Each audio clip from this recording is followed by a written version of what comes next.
대개의 사람들은 자신의 인생에서 첫 번째 한 것에 대해서 애정을 갖습니다.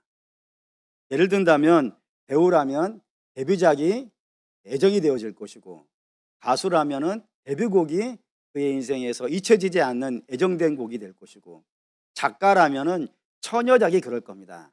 잊지 못하고 사랑하는 마음을 갖게 되어집니다. 저 역시 마찬가지입니다. 우리 교회에 와서 첫 번째 한 설교한 가정과 그 가정에 제가 어떠한 본문을 가지고 어떠한 내용의 설교를 했는지 저는 기억합니다. 안 놀라시는군요. 어마어마한 많은 설교 중에 그 설교는 기억을 합니다.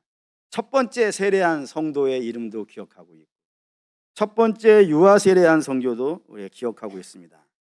또한 우리 교회에 와서 첫 번째 했던 설교의 제목과 내용을 기억을 합니다. 혹시 여러분도 기억하실까요? 어깨 펴고 사십시오, 이런 제목으로 설교를 했었는데 기억합니다. 뿐만 아니라 제 인생에서 첫 번째 장례식 설교한 것도 기억을 합니다.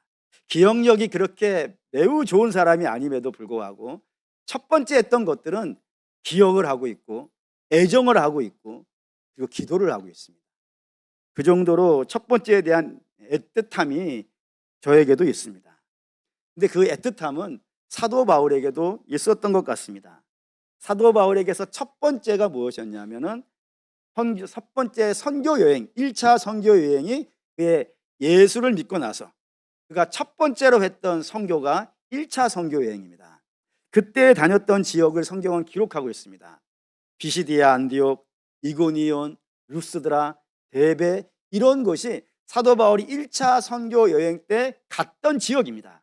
그리고 이 지역을 한꺼번에 묶어서 부르는 명칭이 바로 갈라디아입니다. 오늘 저와 여러분이 읽은 이 갈라디아는 어느 한 지역에 있는 도시 이름이 아니라 도의 이름이에요.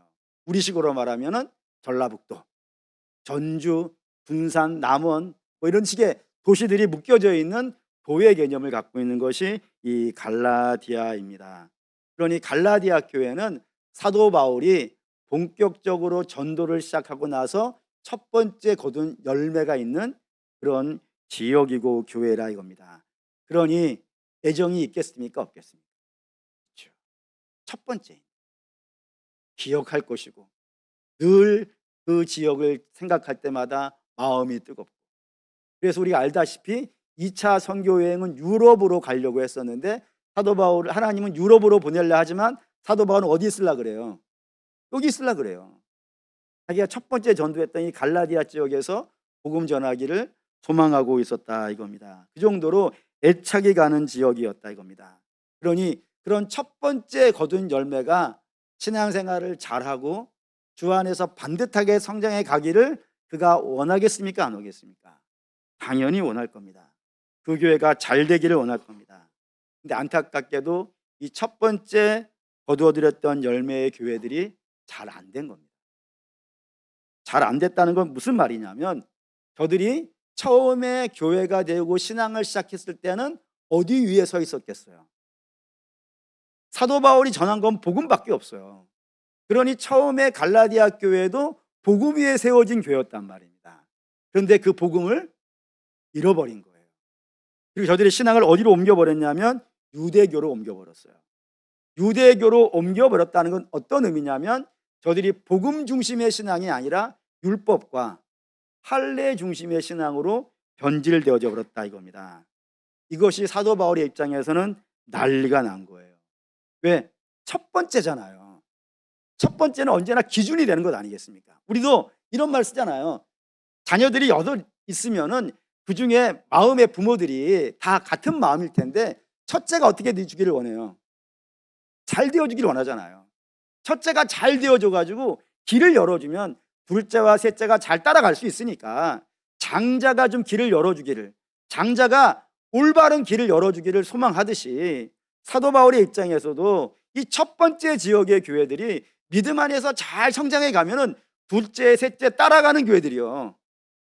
그게 길이 되지 않겠어요. 그런데 이 첫 번째가 넘어져 버린다면요. 둘째, 세 번째 있는 교회들도요. 내가 갖고 있는 복음이 혹시 잘못된 건 아닌가? 내가 지금 잘못된 길을 가고 있는 것 아닌가? 사도 바울이 에게 좀 잘못된 걸 전해준 건 아닌가? 라고 의심이 생기게 될 것이고 불신이 생기게 될 것이고, 그러면은 저들도 다 복음에서 시작했지만 다 어디로 넘어가겠어요? 율법과 할례로 넘어가는 일들이 발생되어진다 그러면은 좁게는 사도 바울이 애쓰며 수고했던 그 믿음의 교회들이 무너져 사도 바울의 사역이 망쳐지는 것이기도 하겠지만, 좀 더 크게 본다 그러면 이 복음이라는 역사는 누가 한 거예요? 하나님의 복음이라고요. 하나님이 당신의 아들을 죽이고 하신 게 이 복음의 역사인데, 그 하나님의 아들을 죽이신 사역이 어떻게 되는 거예요? 쓸데없는 것이 된다고요. 그러니 하나님의 아들을 죽이고 시작하신 이 복음이 쓸데없는 짓이 되어진다는 거 얼마나 애통한 일이겠어요. 더욱이 우리 주님이 언제 다시 오신다고 하셨습니까? 복음이 땅끝까지 가면은, 그러니까 복음은 어떻게 해야 돼요? 항상 모습이 전진하고 있어야 돼요. 땅끝으로 전진해 가고 있어야 되는 것인데 복음이 지금 후퇴해버린 거잖아요. 복음으로 갔다가 다시 옛날로 가버렸으니까, 복음이 후퇴하게 되어진다면 복음은 땅끝으로 가지 못할 것이고, 그러면 주님 오실 날을 예비해야 되는 교회가요 전혀 준비 안 된 상태가 되는 것 아니겠어요? 그러면 남는 건 뭐밖에 없는 거예요? 심판밖에 남는 게 없지 않겠어요? 그러니 사도 바울은 좁게는 자기, 그리고 넓게는 하나님의 그 위대한 역사, 그리고 또 다른 측면에서는 우리 주님 오시는 길을 예비해야 되는 모든 것들이 한순간에 이 갈라디아 교회로 말미암아 다 무너지는 일이 발생되어질 수 있게 된 겁니다. 그러니 사도 바울이 이 문제, 교회가 복음에서 떠나 유대교로 넘어가는 것, 행함으로 넘어가는 것을 도저히 가만히 지켜볼 수 있을 만큼 여유가 있는 것이 아니었다 이겁니다. 그래서 그 마음이 얼마나 뜨거웠던지 8절 한번 읽을까요? 8절 읽겠습니다. 그러나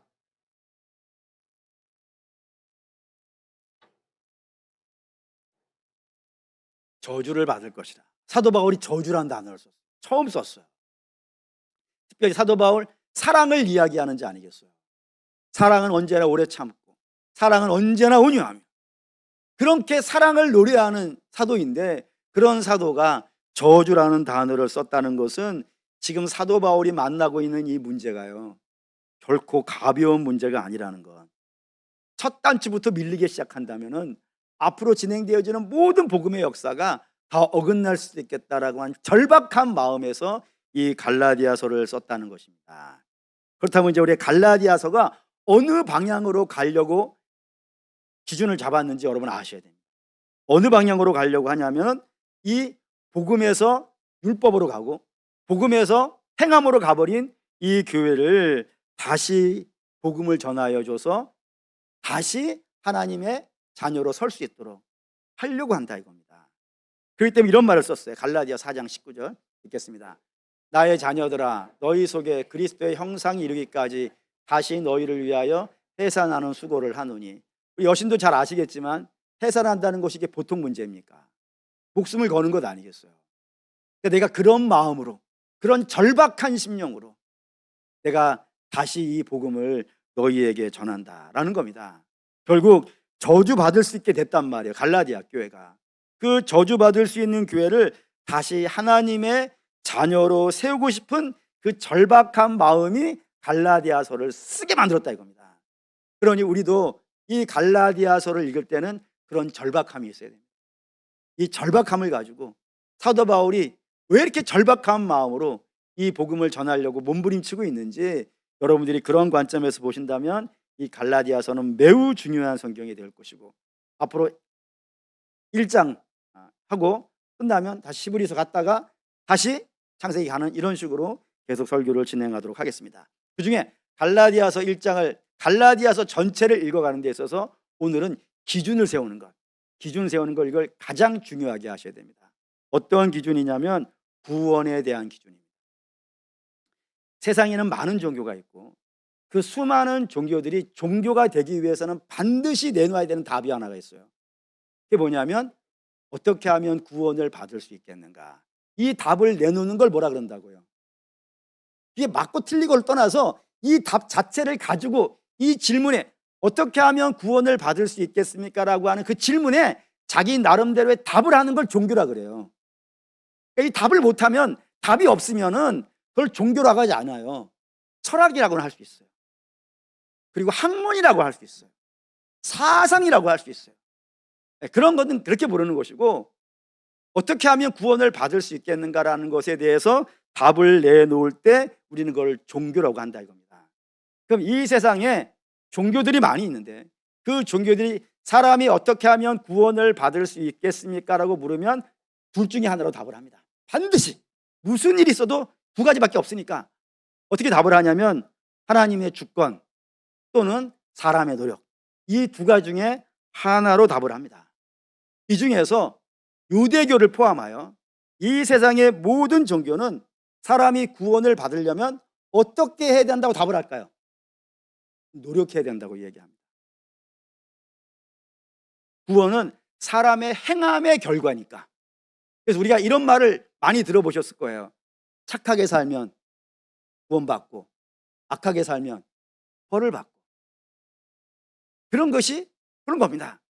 뭐 좀 유식한 말로 바꾼다면은 인과응보라고 한다 이겁니다. 원인과 결과를 내가 만들고 그 내가 만든 원인과 결과에 의해서 내가 책망도 받고 상도 받는, 전적으로 나의 노력과 열심에 달려있다는 것이 인과응보라 그런다 이겁니다. 그러니 구원을 받으려면 어떻게 해야 되겠어요?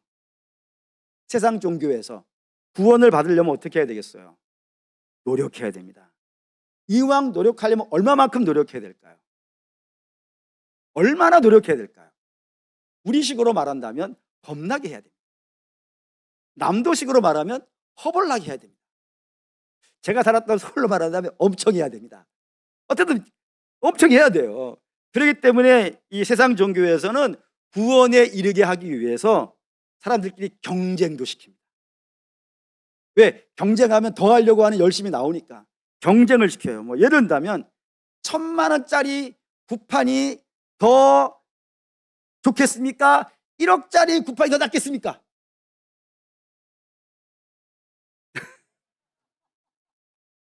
네. 제가 보니까 상 차려놓은 거 똑같았어요. 1억짜리도 1,000만짜리 똑같은데 딱 하나 다른 게 뭐였냐면 작두를 타느냐 안 타느냐였어요. 작두를 타면 얼마겠어요? 1억입니다. 불 가운데로 지나가면 1억입니다. 안 타면 그냥 상만 차립니다. 춤만 추고. 그렇습니다. 뿐만 아니라 인신제다도 있어요. 돈을 내는 것보다는 짐승을 내는 게 더 가치 있습니다. 짐승을 내는 것보다는 뭐를 내는 게 낫겠어요? 사람을 냅니다. 그래서 우리도 그런 거 있죠. 인당수를 지나가기 위해서 상인들은 동양미 300석에 처녀를 물속에 집어넣습니다. 성경에도 그런 이야기 있습니다. 므낫세라고 하는 다윗의 쭉 손자가 있어요. 그 손자가 자기의 문제를 해결하기 위해서 아들을 불속에 넣습니다. 그런 일들이 성경에 꽤 많이 등장합니다. 왜? 내가 열심을 내면 열심을 낼수록 누가 감동하니까. 신이 감동을 하고, 신이 감동을 하면은 우리에게 뭔가 답을 줄 것이다 라고 하는 그런 계산이 되어져 있어요. 이건 유대교도 마찬가지입니다. 유대교도 사람이 구원에 이르기 위해서는 뭐를 해야 되겠어요? 노력을 해야 돼요.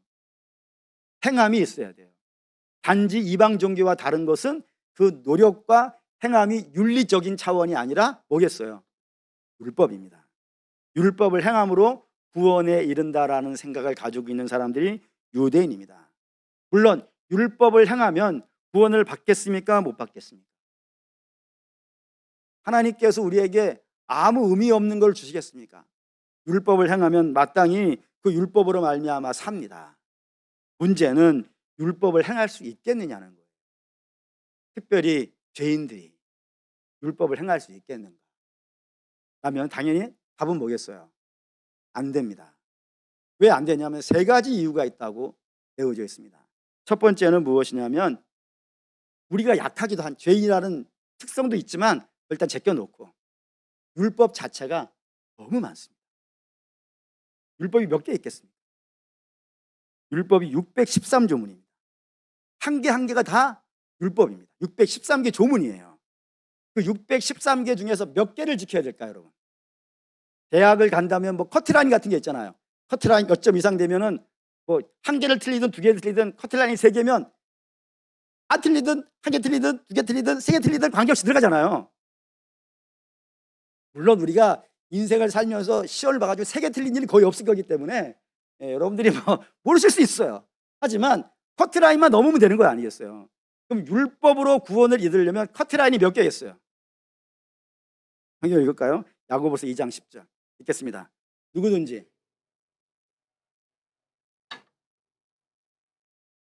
하나도 안 지키면 안 된다. 커트라인이 몇 개예요? 0개예요. 하나라도 612개를 하고 그 중에 하나라도 고침이 있다면 그는 구원받지 못합니다. 좀 더 센 걸로 갈까요? 갈라디아 3장 10절 읽겠습니다. 무릇 속한 자들은 저주 아래에 있나니 기록된 바 누구든지 율법에 기록된 대로 모든 일을 항상 행하지 아니하는 자는 저주 아래에 있는 자라 하였습니다. 여기 무시무시한 단어들 붙어 있죠. 모든도 숨이 막히지 않습니까? 근데 그 모든을 어떻게 하라고요? 항상 613개를 항상 잠자다가도 지켜야 돼.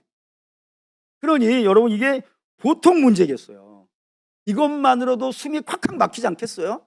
근데 여러분 이거는 약과입니다. 왜 약과냐면은 이 613개의 조문마다 하나하나의 부칙들이 붙어 있습니다. 멜라코트라고 하는 부칙들이에요. 예를 하나 들어드릴게요. 안식일을 기억하여 거룩하게 지키라 라고 하는 10계명 중에 4계명이죠. 10계명 중에 하나인 안식일을 기억하여 거룩하게 지키라는 이 율법 조문이 하나가 있어요. 이 조문 하나에 부칙들, 멜라코트가 붙어 있어요. 왜냐하면 안식일을 기억하여 거룩하게 지키는 게 어떻게 하는 게 안식일을 기억하여 거룩하게 지킨지 모르겠잖아요. 어떻게 하는 것인지. 예, 이런 게 정상적인 반응이란 말이에요. 어떻게? 그럼 그걸 해석을 해줘야 되는 걸 아니겠어요? 그 해석한 것이 멜라코트 부칙이에요. 그 부칙이 몇 개냐면 39개 붙어 있어요. 그러니 조문 하나에 39개가 붙어 있는 거예요. 다른 것도 마찬가지죠. 조문이 안 붙어 있는 게 없어요. 그러면 10개, 예를 들어 10개씩만 조문이 붙어 있다고 합시다. 그러면 613개 율법 조문에 이 총 몇 개가 된 거예요? 순식간에 6,130개가 된 거예요. 한순간에만 10개씩만 따져도. 그런데 이게 또 다가 아니에요. 그 부칙 멜라코트 밑에 그걸 또 바리새인들이 해석을 했어요. 요 율법은 또 요렇게 지켜야 됩니다라고 쭉 해석을 해놨어요.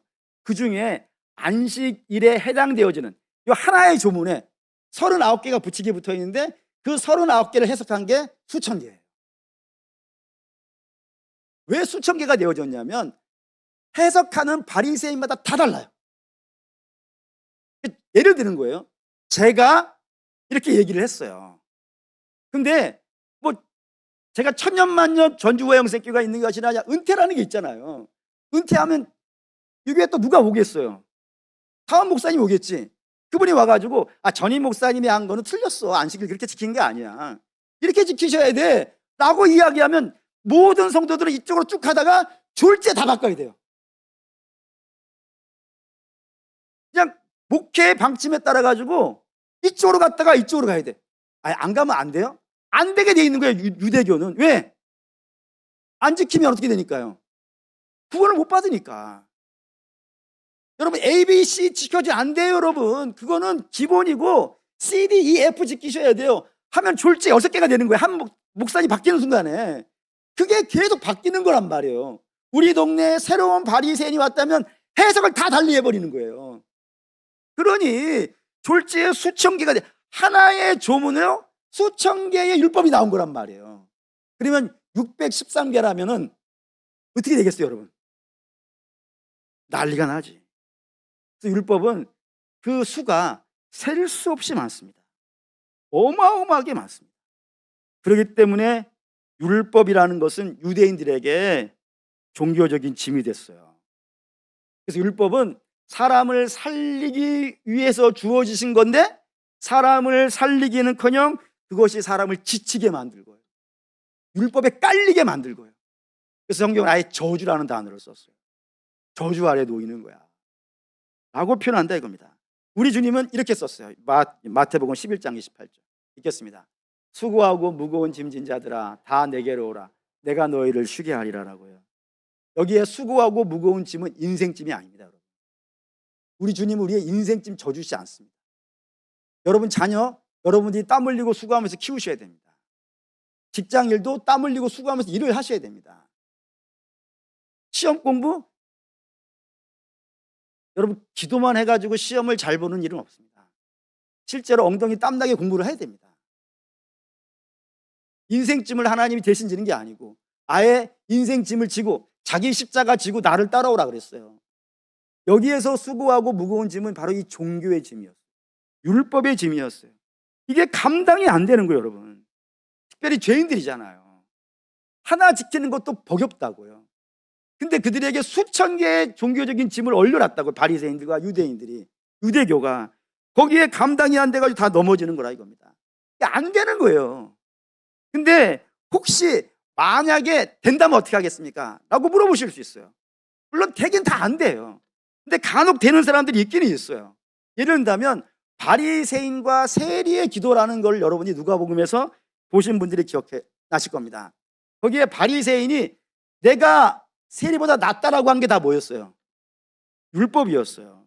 나 율법의 조항을 지켰다고 라고 주장한다 이겁니다. 근데 그는 율법의 조항을 지켰다고 말하는데 율법의 조항을 지킴으로 말미암아 또 다른 율법을 어겨버리는 일이 발생됐어요. 한번 볼까요? 누가복음 18장 11절 읽겠습니다. 바리새인은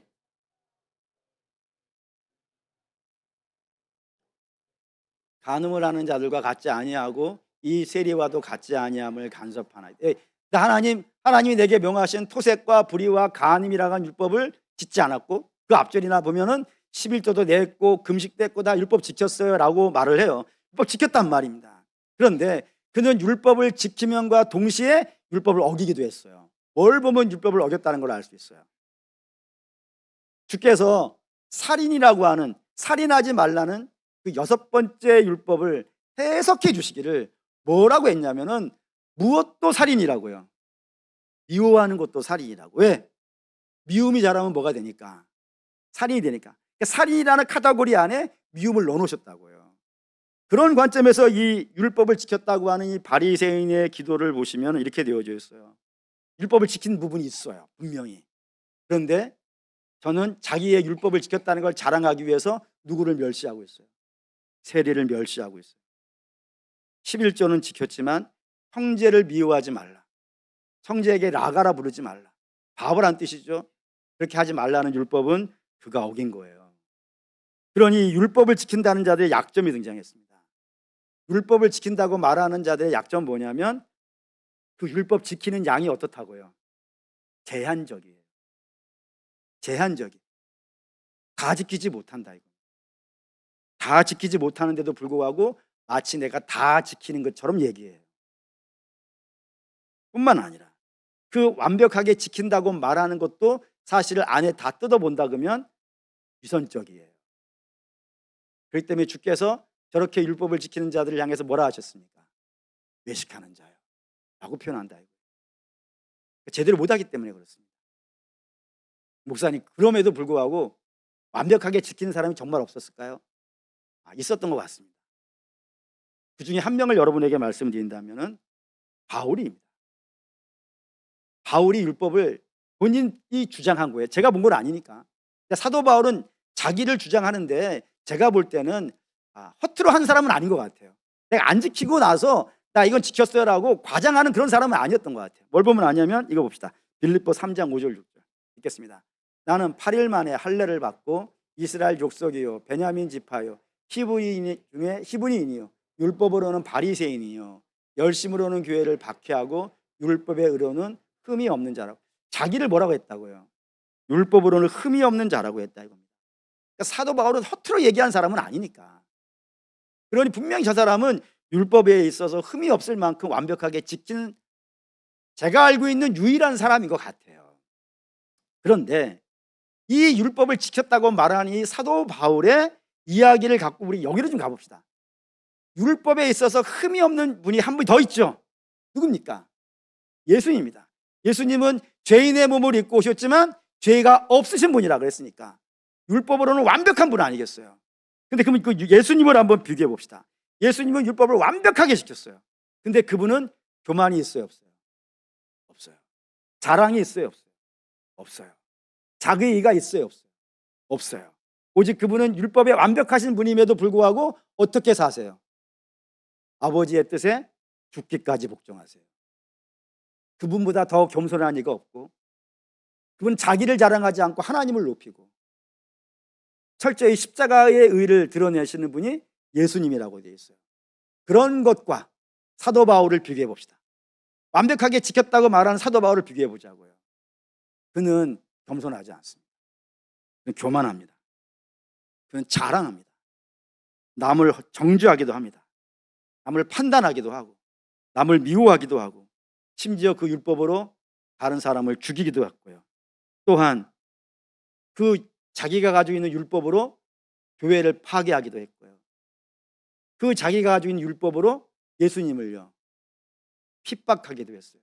얼마나 그 핍박이 아프셨으면 주께서 사도 바울에게 나타나서 사울아 사울아 어찌하여 너는 나를 핍박하느냐라고 책망하실 정도로 아플 정도로 그렇게 했어요.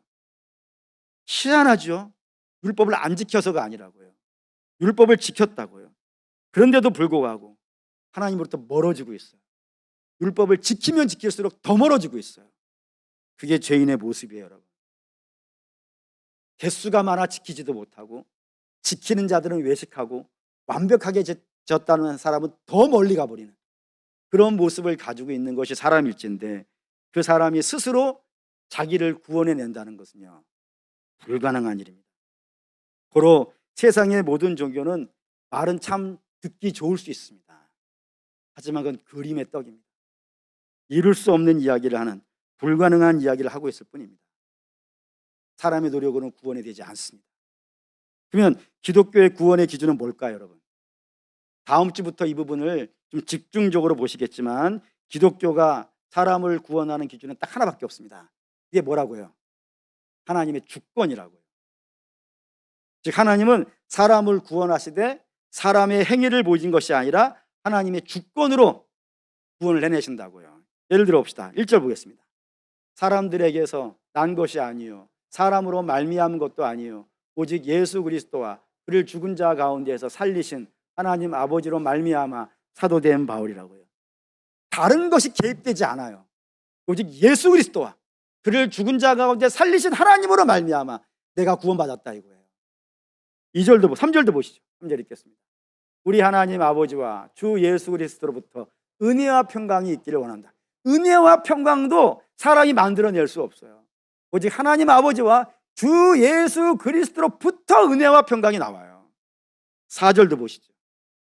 그리스도께서 하나님 곧 우리 아버지의 뜻을 따라 이 악한 세대에서 우리를 건지시려고 우리 죄를 대속하기 위하여 자기 몸을 주셨다고. 악한 세대에서 우리를 건져내는 것도 우리의 열심과 우리의 노력이 아니라 철저히 그리스도께서 하신 일이라고요. 아버지 뜻에 따라서 우리 그리스도께서, 예수 그리스도께서 우리를 죄와 사망에서 건져내셨다고요. 5절도 볼까요? 5절 읽겠습니다. 영광이 그에게 세세토록 있을지어다.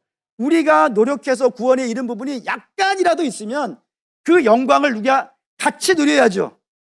맞잖아요. 내가 한 부분이 있으니까 100점 중에 내가 1점이라 하더라도 그 영광을 나도 어느 일정 부분 누려야 되는데, 그 구원의 영광은 온전히 세세에 묵음토록 누구만 받아야 된다고요? 예수 그리스도만 받아야 된다고. 그분만이 하셨으니까. 그러니까 구원이라는 것은 사람의 영역이 아니에요. 사람의 노력으로 만들어지는 것이 아니에요. 기독교의 구원은 사람이 아니라 철저히 하나님의 주권 아래에서 하나님이 진행하신 일이라고요. 저는 이게 너무 다행이에요. 너무 다행이에요. 이게 왜 제게 너무 다행이고 복음이냐면, 저로 물어봤죠. 제게 물어봤어요. 만약에 하나님이 당신의 주권으로 구원하신 것이 아니라 너 하는 거 봐서 구원해 주신다 라고 이야기했으면, 말씀하셨으면은 제가 구원받을 만한 자신이 있을까? 라고 물어봤을 때 자신이 없어요. 어디를 봐도 자신이 없어요. 혹시 여러분들은 있으세요? 여러분들이 스스로의 힘으로 뭐 나 정도면 되지 않을까? 라고 생각하시는 분이 혹시 있으실까요? 나 정도면 사도 바울쯤 되지 않을까? 라고 자신하시는 분들은 있으실까요? 뭐 사도 바울은 이런 사람 아니겠어요. 주를 위해서 목숨까지도 바치고 뭐 이런 사람이니까 우리가 생각할 때 믿음의 순서로 따진다면 사도 바울이 아마 1번쯤 되지 않겠습니까? 그러니까 그 사도 바울 제 언저리쯤 우리쯤 있을까요? 근데 여러분 놀랍게도 사도 바울은 자기를 뭐라 했는지 봅시다. 디모데전서 1장 15절 읽겠습니다. 이쁘다 모든 사람이 받을 만한 이 말이요 그리스도 예수께서 죄인을 구원하시려고 세상에 임하였다 하였도다. 죄인 중에 내가 괴수라고요. 죄인 중에 괴수라고요. 자기가. 그러니까 사도 바울 우리가 생각할 때는 하나님 보실 때 1등 신자라고 생각되는 사도 바울은 자기 자신을 죄인 중에 괴수라고 한다 그러면은 우리는 뭐라고 불러야 마땅하겠어요? 뭐라 할까요, 여러분? 그래서 한번 생각을 해봤지. 생각해봤더니 저라면 이렇게 써야 될 것 같아요. 죄인 중에 내가 괴수의 우두머리에다가 내란의 수개이고 악한 자의 우두머리이며 더 써야 되는데 무한대로 써야 될 것 같은 거예요. 여러분들은 뭐라고 쓰실 것 같으세요? 저랑 비슷하지 않겠습니까? 그러니 하나님이 너 하는 거 봐서 내가 잘하면 구원해주고 못하면 구원 안 해줘라고 말한다면 사실은 우리 중에 구원에 자신이 있습니다라고 말할 수 있는 사람은 아무도 없는데 하나님께서 구원을 하신데 우리의 행한 바 의로운 행위를 보시지 아니하시고 오직 그의 궁일하심과 은혜를 따라 구원하셨다 이거예요. 그러니 얼마나 큰 복음 아니겠어요. 그리고 사랑하는 여러분, 여러분들이 복음하면 가장 먼저 떠오르셔야 되는 단어, 그 단어는 무엇이냐면 하나님의 주권이라 이겁니다. 하나님께서 당신의 기쁘신 뜻대로 우리를 부르신 것이에요. 그걸 우리를 뭐라 하냐면 복음이라 그런다 이겁니다. 왜? 이것으로 하지 아니하면 누구도 구원에 이를 만한 사람이 없기 때문에 하나님께서 우리를 기뻐 택하셔서 이 구원의 역사를 당신의 주권으로 이루어내셨다 이겁니다. 우리 사랑하는 믿음의 성도 여러분, 꼭 한 주간에 내가 잘하고 있나, 내가 구원받은 것이 확실한가 라는 불안감이 여러분에게 엄습해 오신다면 여러분 기억하십시오. 구원은 여러분의 실력으로 받은 게 아닙니다. 여러분의 실력으로는 구원에 이를 수 없습니다. 근데 하나님이 당신의 은혜의 주권에 따라서 우리를 구원하신 것이니 하나님을 주목하시라 이거예요. 혹시 오해하실까 봐 좀 붙여놓을게요. 하나님이 주권으로 우리를 구원하셨으니 이제 내 마음대로 살아도 되겠네, 죄지어도 살아도 되겠네, 그런 마음 혹시 여러분 마음 안에 들어가신다면은 그럴 수 없습니다. 왜냐하면 하나님께서 우리를 지극히 사랑하셔서, 사랑받을 만한 자격은 없지만 지극히 사랑하셔서 우리를 아들을 죽이시고 구원해 내셨는데, 그 구원해 내신 자가 잘못된 길로 간다 그러면 사랑이 이걸 가만두겠습니까? 여러분도 자녀가 있을 텐데 너무나도 사랑하는 자녀가 잘못된 길을 가고 있다면 그 자녀를 가만히 두시겠습니까? 어떻게든 다시 끌고 오지 않겠어요. 갈라디아도 좀 그렇단 말이에요. 잘못된 길로 갔단 말이에요. 그거를 사도 바울로 하여금 해산의 수고를 하게 하신다니까요. 책망도 하시고 꾸지람도 하셔가지고 다시 복음의 길로 세워놓으시려고 하시니 하나님 우리도 마찬가지지 않겠습니까? 때로는 뭐 여러 가지 있겠죠. 뭐 우리의 삶의 간섭. 그래서 좀 유명한 말로 할까요? 하나님이 우리를 가만히 두시지 않는 것을 사랑의 간섭이라고 합니다. 그 사랑의 간섭이 우리로 하여금 나쁜 길로 가도록 내버려 두지 않아요. 끝끝내 추적해가지고 야곱도 그러지 않습니까? 너 동서남북 어디로 가봐, 내가 너를 끝까지 쫓아가서 다시 여기 데리고 올 거야. 하나님의 열심은 포기가 없어요. 여러분, 여러분이 포기를 하셔야 돼. 하나님은 절대로 포기하지 않으니까 여러분들이 그냥 이게 내 팔자야, 나는 그냥 예수 믿고 예수님께 순종하고 믿음으로 살아야지, 이런 생각을 하셔야 돼. 어쨌든 이건 곁다리야. 여러분이 오늘 주목하셔야 되는 것은 2026년 이 한 해에 하나님이 주권으로 여러분을 붙잡으셨다는, 여러분 자신이 아니고 하나님이 주권으로 여러분을 붙잡으셨다는 이 복음의 참된 기쁨이 저와 여러분 안에 가득 채워지는, 그 십자가의 복음의 영광이 가득 채워지는 한 해가 되시기를 주의 이름으로 축원합니다. 아멘.